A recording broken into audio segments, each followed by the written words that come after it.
Diagnostikada 97 ko'rsatyapti motor temperatura. Bu yerga qo'yilgan datchik 101 ko'rsatyapti. O'ynayapti kamiga.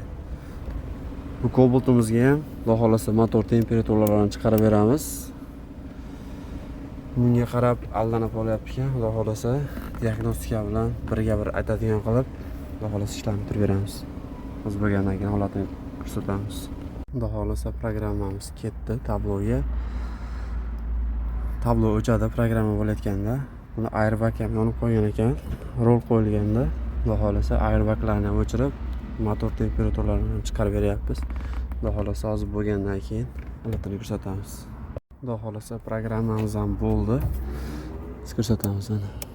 90 gradus. Airbaglari ham o'chdi.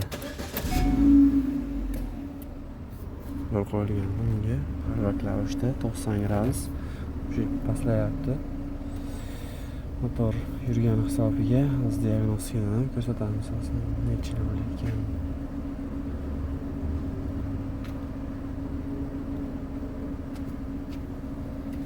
Saysan 5 gradus turibdi. Bu yerda ham 85 turibdi. Bunda 89.